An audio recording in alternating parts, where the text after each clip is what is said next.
seconds. And then once we do get live, and it looks like we are now, I'm going to give it just a couple of seconds to give people a chance to get in.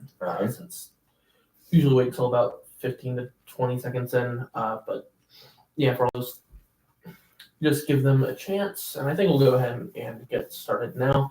So, hello, ladies and gentlemen of Vanamelt and the entire YouTube world, and welcome to Terrier Talk, Season 2, Episode 4. And we'll start here with our guests for the week, both of the Villavasso brothers, Alex and Andrew. Nice to have both of you on. Thank you. So, obviously, big reason you guys are on today. We had the game against Westgate, a big home game against a very, very athletically talented, very good team. It wasn't a great game. It was kind of rough, but both of you guys had big impacts on the game, of course.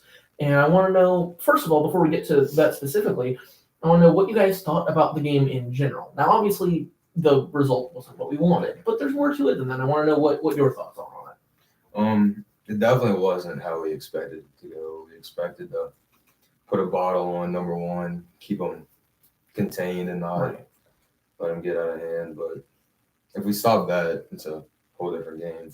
And I think one thing, real quick, that's very important is the defense, and obviously both for those both defensive players, rotational players, starters on the team. The defense, it wasn't a defense we weren't a defense that looked bad. We were a defense that looked good, but athletically outmatched. You're not a bad defense when you hold the team to 0 for 9 on third down. Yeah. That's not 53 points or not. That's not how defense works. It's still very solid on defense, but again, like you said, if number one is contained, then is a very different ballgame, of course. So you were saying about. Other than that, like, they didn't really drive the ball. Like, it was all big plays, like 30-plus yards, 20-plus yards. We didn't come out as hard as we wanted to. Mm-hmm. Yeah, which we planned on doing all week. Right. It was something I noticed coming out into the coming out of the tunnel, out of the weight room. Yeah. It wasn't the same fire in this team that we had going into D-White. And we punched D-White in the face in the first drive. And that's not what happened. Mm-hmm. Hey, Roman, thank you for coming on and joining the show. Thank you. So it wasn't that team that I really wanted to see at the beginning of the game. Now, that being said, we were covered relatively well, right? What do you guys think? It definitely wasn't bad. Like, from the second half on, they definitely still scored. But we did better in the second half. Right. Major difference in getting outscored 30-0 as opposed to 23-10. 23-10 is what the first half felt like a little bit more. Should have held them at 10-7 in the first half. Right. I come out of the first half thinking this is at most a 2-possession ball game now, and it's not on the scoreboard, but that's what it should feel like, and that's what it felt like in the second half. We played about how we should have, I think. Yeah. So Andrew, what were your thoughts on the game? I think, like I said, we didn't come out as hard as we wanted to. We had a bunch of players that we didn't expect to get hurt. We had to rotate. It's one thing, and I think the coaches touched on this. This is a lot less deep of a team than I think we wish we would have had at this point going into the season. We're going to have to make adjustments regarding that, and that's something we're just going to have to adjust to. But we're going to be. I think we're going to be okay. That considering, I think the game itself, again, not what we wanted, but not a bad performance. I don't think either, all things considered. So enough about the game in general. I want to know what you guys think about your performances specifically. I mean, everyone on defense could have played better. Mm-hmm. Yeah, we had a million busts that we could have not had any. But, like, based on what me and Drew did, it wasn't bad. Mm-hmm. Like, we didn't really play bad. It was just outmatched again athletically and be fixed. Yeah, there were some big guys on both offense and defensive line. Of course, I spent a little bit more time with the offense, so I'm able to see that matchup against players like number 90 and these giant offensive linemen that we had to go against. And I know you guys had the same situation on your side of the ball. They were a different team physically, but I thought both of you played well considering that, honestly. The stat line, if I recall correctly, it was 3 tackles and 2.5 tackles. It doesn't show, my stat app doesn't show a forced fumble as a tackle for loss for some reason. I'm not sure why, but you definitely had a tackle for loss. So real quick, want to talk about that, of course. What really there were two plays during this game that for Vanderbilt we would look at as the play of the game.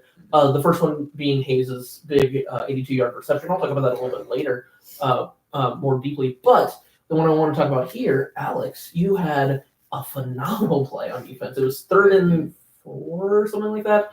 Again, I want to talk about how I saw it, and then I want to see what you thought, and then, of course, what you thought. Were you on the field? I was. Yes. So what both of you guys thought during that play. So I see 3rd and 4, and worry, I think it was number 3 that got the ball. Or was it 5? It was 5. Okay, so number 5 gets the ball. As much as his stat line isn't going to show this, he had a rough night. It was a bad day to be number 5. He gets the ball, and you full Jadavian Clowney this man. I mean, everything other than the helmet coming off. The ball rolls 10 yards. The ball comes out. You get the ball. It felt like 5 seconds before anyone realized that the play wasn't just dead when you hit him. The ball comes out, rolls 10 yards. You get up and get the ball yourself. And fumble forced, fumble recovery, tackle for loss, leads to another touchdown. At that point, we're thinking this is a game. Mm-hmm. We're down 23, 36-13, and largely because of that play. So I thought it was awesome. I want to know what you guys thought. Definitely didn't expect it. Like it was a blitz call that I was supposed to get blocked by the guard, but he was shifting, and then I knew he was in a down block, and I was going to get a free release on him. So then I saw him handing the ball, and I'm like, let me just go hit him. Just take your shot. No, I completely understand that. I want to. Another thing that we noticed, there was an offensive lineman that had to sub in on that play. I think on that play specifically. I want to know if that was the guy that was supposed to block you or not. No, the dude that was supposed to block him was playing all night. Okay, and because in my head, I see dude subs in for one play, and that happens, and they immediately pay for one of their starters not being on the field. That's not what happened, which is an interesting revelation. You obviously still. I think it was a left tackle. Okay. The left guard was for me. Okay, but great play. So Andrew, again, you were on the field during it. So yeah, I was just gonna do what I was supposed to do in that that time. I didn't even realize he already had the ball in his hand. Oh man! I was like, okay. Yeah, it happens, and it was a great play. Deshaun Travis, thank you for being on the show. Thank you for coming on and saying hi. Same thing with Big Juice Reefer, whoever you are. Thank you. But yeah, it was a great play. It was very fun to watch. It wasn't the only time that one of our defenders made someone pay for trying to gain a few more yards. Yeah. Not only in this game but in the season. But it was definitely the most flashy, and it was maybe the most fun to watch. So great play there. And then finally, I want to talk about. Now, this season obviously is very important to both of you, being sophomores, both getting significant playing time. But in a lot of ways, you two are the future of this Vanderbilt team, I think. You not especially on defense. You're going to have significant playing time getting into your junior and senior years, have a lot of experience that maybe some other people that will be starting on this defense in future years won't have. And I kind of want to know, like, where you think you're going to go as part of that leadership in these future years. It's definitely going to be cut off in the secondary because almost all of them are seniors. Right. So having a young D-line with me and Hayden playing in is going to be good up front, and Drew and Sean for linebackers. Mikey. Be all right. Yeah. And then you'll have Chaka next year as well, Christian LeCompte. And so it's going to be an interesting future, I think, for you guys. But I think you guys will be a huge part of it, and it'll be great to see that. You'll be leaders, I think. You'll be a part of what could be something great in future years. I think this team can be good this year and will get wins. And I think we'll compete for district at least. I think we'll have a good season. But I think we can truly have you guys in the future of this team and the young players we have great seasons going into the future and be able. Look, Westgate was a team that athletically outmatched us from top to bottom. It was a bad matchup. It was that's what it was. But maybe by your senior year, maybe that's a team that we can legitimately play with. Maybe that's a team that we can go forward and throw that first punch and win a game like that. I feel like we could have won this year too, though. Yeah, I understand that entirely. But we just didn't do what we were supposed to. I think a couple things go our way, and I'll talk about that more when I'm not focusing on you guys. I'm talking about the game as a whole. But a few other things go our way, especially in the first half. And we're talking about a 3 to 7 point, maybe 10 point game going into halftime. We get the ball at the beginning of the second half, and anything can happen from there. And that's a game that we can play, and that's a game. The game was winnable this year, but in the future, a game like that, or even St. James, or even Terrebonne, or some of these great teams that will play further on down the line this season, can definitely be wins. This is a team that can be something special in the future. I think both of you will be a big part of that. So, thank you for coming on. Thanks for having me. Thank you. See ya. See ya. So one thing I'm going to go ahead and do. Thank you, Austin Andrew. I'm going to go ahead and move the camera. Last week, I didn't do this, and it was something that I regretted not doing. So I'm going to, I apologize for the weird adjustment, but I'm going to go ahead and make it. Give me 1 second. And then we'll be okay. Okay.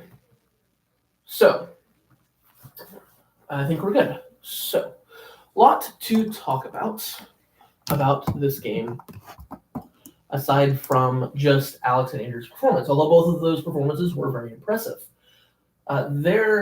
This game, not as much to talk about as much as the E.D. White game. That game obviously had a lot more rivalry around it, had a lot more stake around it, but a lot to talk about. We lost by 40 points, but there's a lot more to this game 40-point loss. Some of the statistics, we got outgained by about 200 yards. It was like 470 to 270. Obviously not good. Obviously deserving of a loss. But is it deserving of a 40-point loss? I don't think so. That score lends itself more to the 42-21 type or the 42-24 type of 3-possession loss, as opposed to the 5-possession, 6-possession loss that we saw today or saw on Friday. A few key notes about the game specifically. Starting in the first quarter, a quick recap. The game starts. We get I think there was a false start call, small gain, a 2nd and 9, and they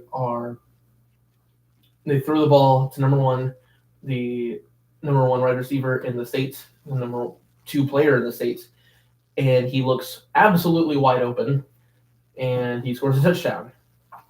And I'm like, what happened? He was depressingly wide open. I don't know what happened. I still don't know what happened on that play. Alex and Andrew both brought up the fact that there were busts, and I assume that would be one of them. And it looked like routes on air. I'm like, what happened? But despite that, our offense comes out in the first drive and seemingly looks like we're going to do the thing that I said we had to do. I said that in order for us to be able to win this game and compete in this game, we had to score early to take the pressure off of our defense. So our offense starts driving. We're running the ball down their throats. Our offensive line, again, a couple of weeks ago, we found out Mark Matthews was going to be out for the season, and that was awful, and I was concerned. But our offensive line, again, showed how solid they are. It was a great performance, especially in the first half from our offensive line. What do you think we can learn from this game? I'll talk about that a little bit later, but I want to do a quick recap first. But that is definitely a question I will answer. Our offensive line pushing the ball down their throats. It was great. We had a run 3rd down conversion on 3rd and 10. That doesn't happen unless you're dominating the line of scrimmage, and that is what we were doing. We're driving the ball down the field. We get to about the 35-yard line, and we get a false start penalty on 2nd and 10. We get a pass down to 3rd and 2. On 3rd and 2, we run up the middle. I think it was with the quarterback, and we gain about 2 or 3 yards. Should be a first down conversion. What then happens is one of the worst spots I've seen in Mankind, where they mark us not just short of the first down marker, but a yard short of the first down marker, and marking us at 4th and 1. But we think, okay, we're going to go ahead and just do it, convert on 4th down, and then keep moving the ball down the field. And we go for it, run with the quarterback again, run with Gavin again. Again, looks like we clear it by at least half a yard. And again, they mark us short by about half a yard. And it was an awful spot. It was a spot that never should have happened, and it takes all the momentum that we were building up at that point away from us. And now, to be fair, the false start doesn't happen, and that doesn't happen. We probably drive and score a touchdown. But yes, we should learn from that mistake of don't put that in the hands of the refs. But the refs also shouldn't have done that. That was a bad spot from the refs. And it hurt. Our defense then gives up another touchdown, and it goes from the 7-7 game that it could have and probably should have been in around the middle of the first quarter to being down 14-0 in a blink of an eye, and we're just stunned. We still get good line movement. We're still moving the ball a good bit on offense, but we can't finish a drive again. We suddenly are down 23-0. In the second quarter, after a touchdown, they go for an onside kick. They get the onside kick. They fail the onside kick. I mean, they fail the drive. They end up scoring a field goal eventually. But throughout the first half, we're down 23-0 with about a minute left in the first half. We get the ball. Jean-Luc Lepere is playing quarterback at this point. Gavin and Jean-Luc were rotating at quarterback a good bit, drive after drive. Jean-Luc was playing quarterback for this drive, and we're driving down the field. Handoffs to Gavin, handoffs to Bryden, throws from Jean-Luc to Hayes and to Corey and Hunter and all these different players. Really good play from really everyone on our offense up to this point. Just didn't have the points on the field, on the board that we really should have had. We're driving down. We get to the 3-yard line with about 15 seconds left to go in the first half. Jean-Luc drops back to throw, and the pass is intercepted on the goal line and run back 100 yards for a pick six touchdown for Westgate. And that was painful. It felt like a dagger in a lot of ways, going into half. Quickly about that play before I move on to the next play, which was even more heartbreaking. Brian Roundtree and Gavin Nagel both are running their tails off trying to catch this guy. If we gave Brian about 10 or 15 more yards, he would have caught the guy, which would have been phenomenal. It was a phenomenal effort on him to try to get it in the first place. But they scored the touchdown. We're down 30-0. Last play of the first half, we hand the ball off to Brian. He gains about 10 yards. And on the tackle, he separates his shoulder. And he's going to be out for about 6 weeks. That sucks. That is awful. Luck, it's awful. That is snake-bitten luck, really. Also, during the first half, Thad Corns, I think, broke his foot. He might be out for the season, which I don't... The way I said that made it sound like it was in passing. It really isn't. It is much more important than that emphasis dictates. That is one of our best DBs, maybe our best defensive back on the team. And him going out maybe for the season, if not for at least a few weeks, is detrimental to this defense and this defensive back core. And Christian Lecomte also in the first half went down. I don't think he has a concussion. I think he's going to be back and ready for next week. However, it's still concerning, of course, very concerning. And we were very, very shallow at linebacker and at in on defense and offense in general. Dylan Goday ended up getting 10 carries and 11 carries in the second half because of this. So in the third quarter, a few things to talk about. We're driving. We get stopped on our first drive. We get the ball at the beginning of the game.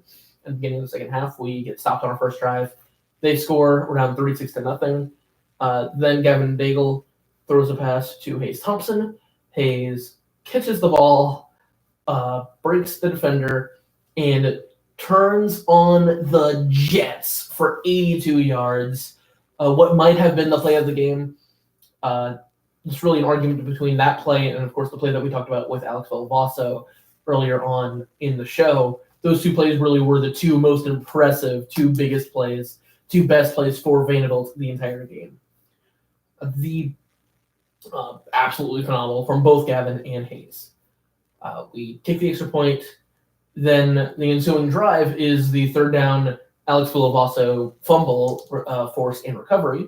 We get the ball from there, drive the short field, and score on the Gavin Daigle touchdown run. And also, absolutely phenomenal.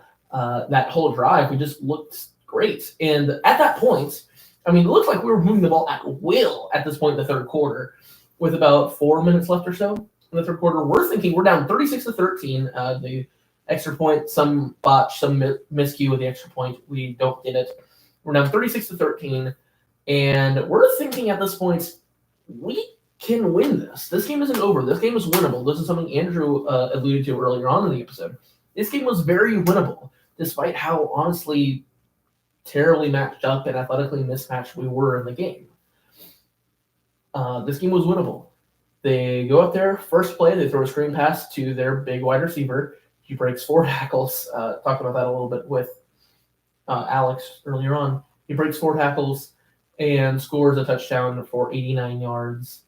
And from there, the rest really is history. Our defense still plays somewhat stout throughout the rest of the game. Gives up a couple more field goals, maybe one more touchdown. I'm trying to think, it was 36-43. Yeah, one more touchdown, one more field goal. We end up losing the game 53-13, which obviously is not how we ever want to play a game like that, but it happened. What are you going to do?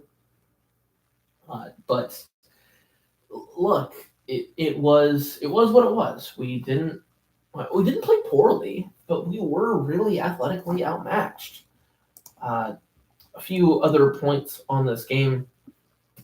The defense. So I mentioned this in the interview with the Villalbazo brothers. The defense did not play poorly. The defense was a great defense that was athletically outmatched. That is what happened. Because there is no other way to explain giving up almost 500 yards of total offense, 53 points, but holding the team to 0 third down conversions on 9 attempts. There is absolutely no other way to explain that statistic. Actually, now through 2 games, our defense has held other teams on third down 0 for 19 between the E.D. White and the Westgate games.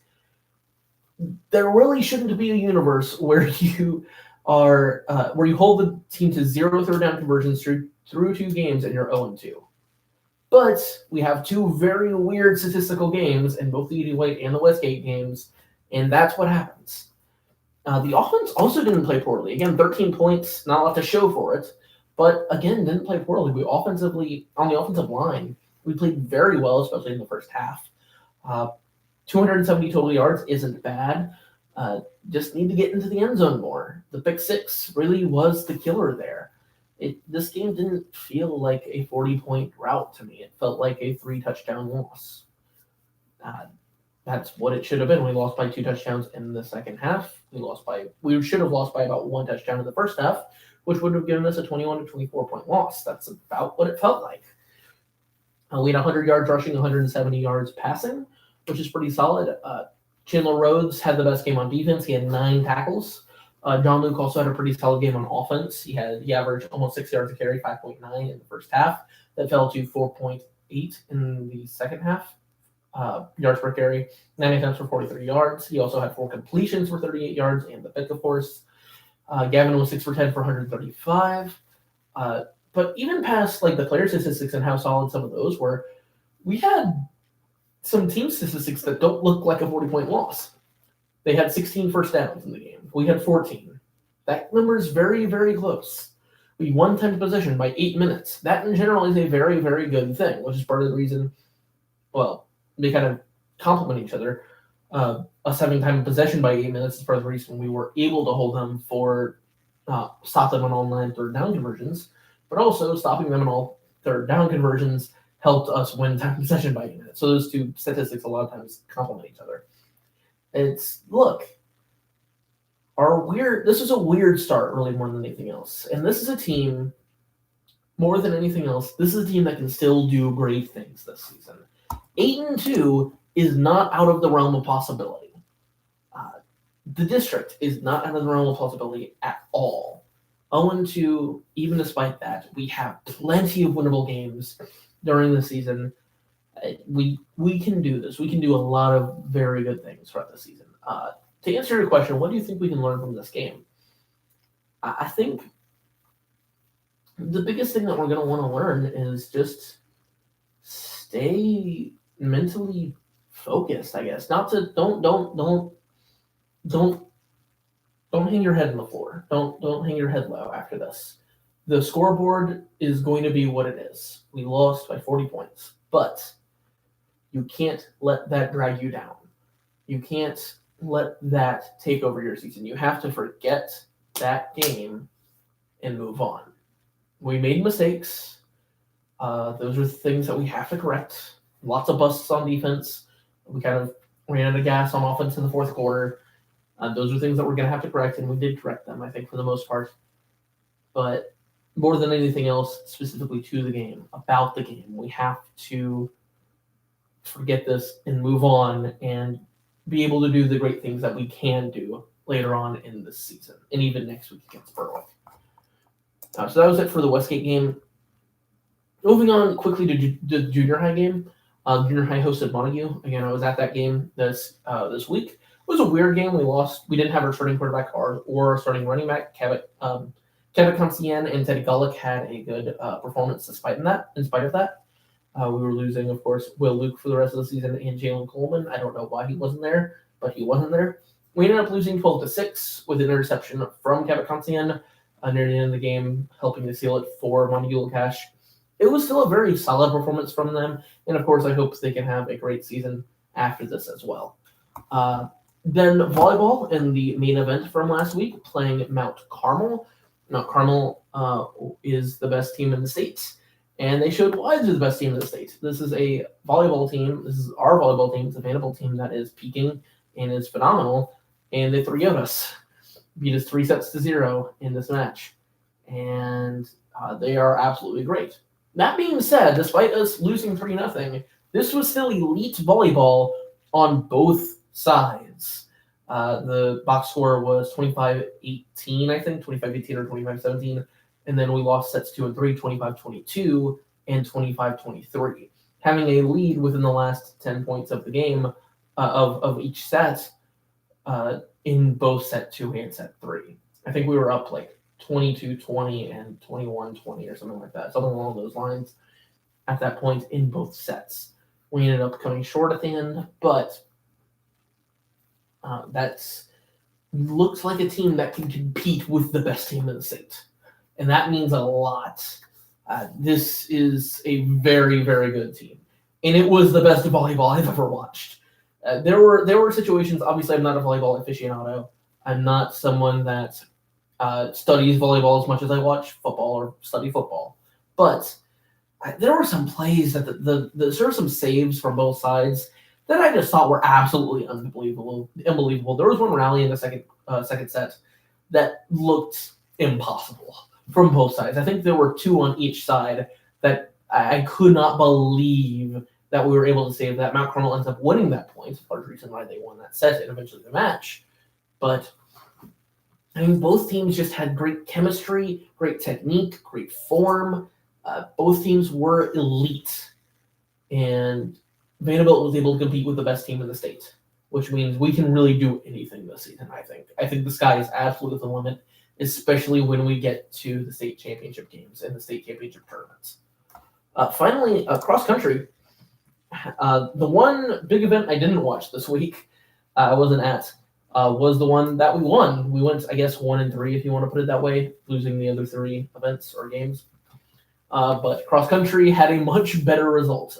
The boys finished 3rd, which again, this isn't a team that people, not to say that we don't have expectations for this boys state team or for this boys cross country team, but we don't have the same expectations for the boys team that we do for the girls. I think that at the very least is fair.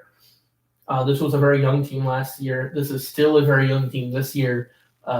Still a lot of experience to be had for these runners. However, some great running this meet. Finished in 3rd behind Shaw and Brother Martin, competing a lot with Brother Martin, who placed 2nd.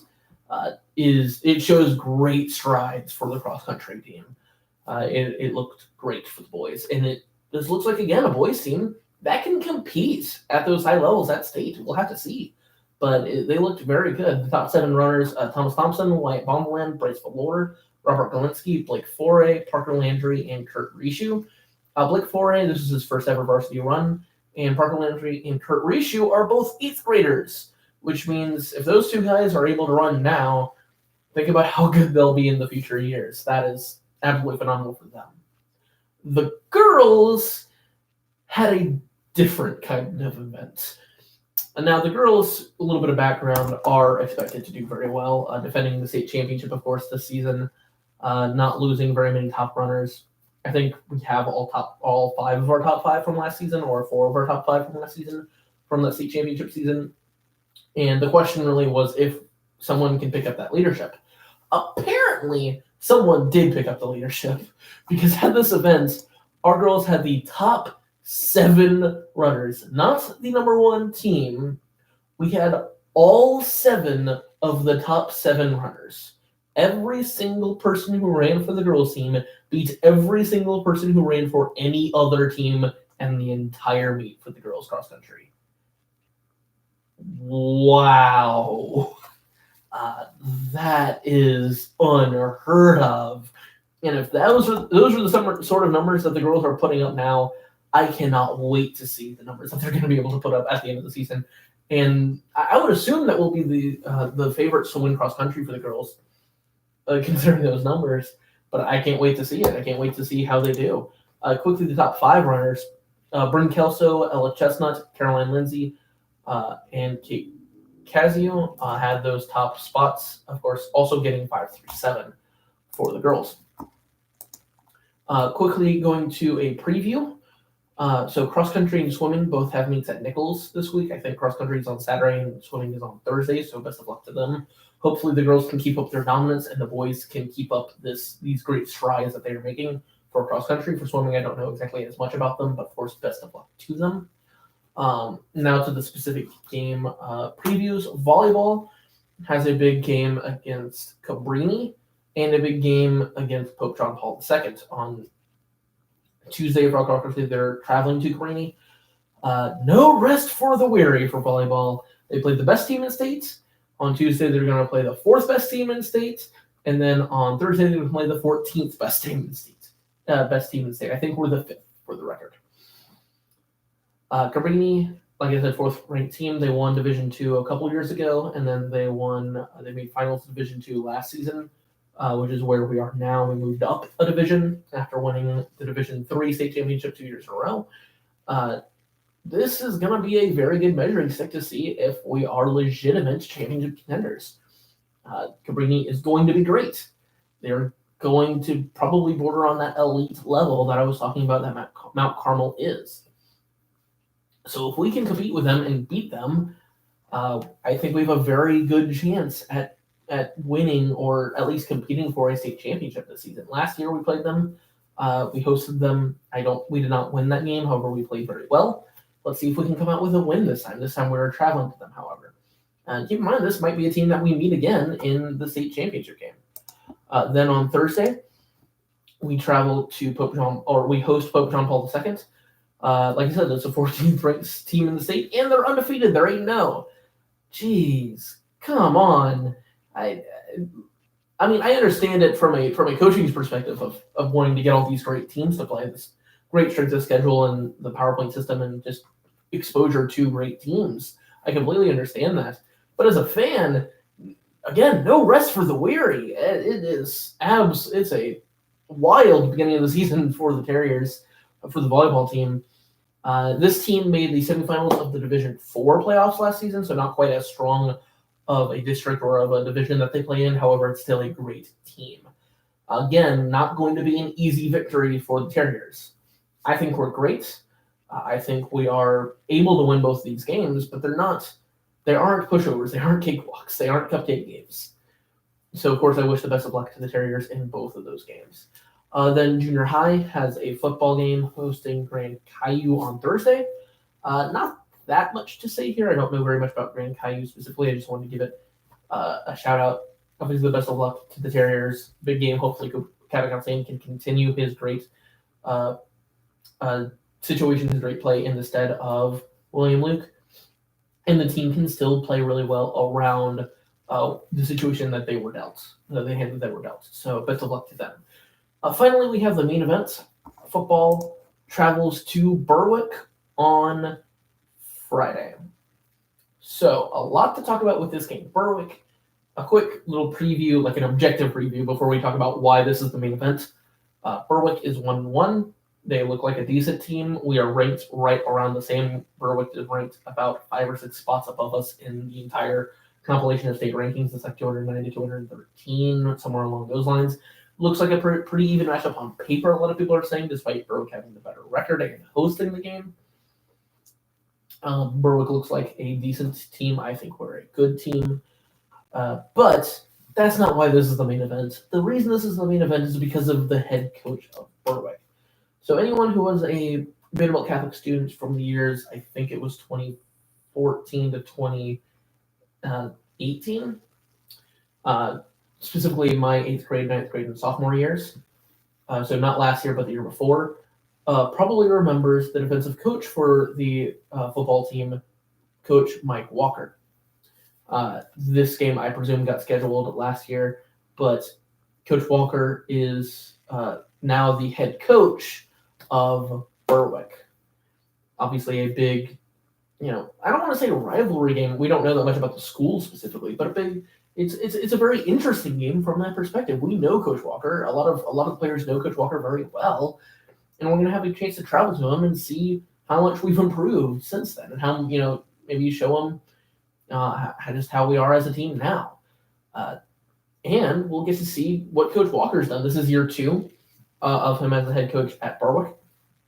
And he obviously will get to see how much he's developed that program. The program was decent going into his time as head coach, and we can see how much he's improved just after 1 year. They did a decent year last year, and they'll be able to see that this year. That being said, I'm going to take the Terriers on this one. I think I like our chances here. It's a road game. Something interesting now, I understand that this is different because it was a different head coach under Coach Atwell. It was a different situation, a different dynamic, really. But that's really all the history I have to go off of. We always had a much better road record than we had home record at Vanderbilt. So it'll be interesting to see if that continues under Coach Day. We were I remember there was some stretch where we were like 11-3 on the road and like 500 at home, but over the course of 2 or 3 years.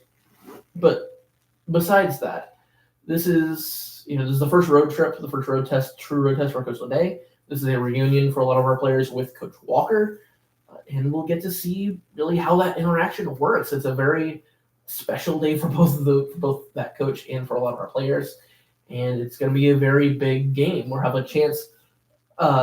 Let's face it, Berwick isn't the same team athletically that Westgate is. They aren't the same team athletically that Terrebonne was or that St. James was. I don't know how they compare to Edie White, but even if they do measure up pretty well to Edie White, we could have beaten Edie White very easily. We weren't athletically matched, at the very least, by Edie White. So there's no mismatch this week. There's no concern there. I think this can definitely be a victory. Some keys to the game, we can't think too much about these last 2 losses. We have to move forward.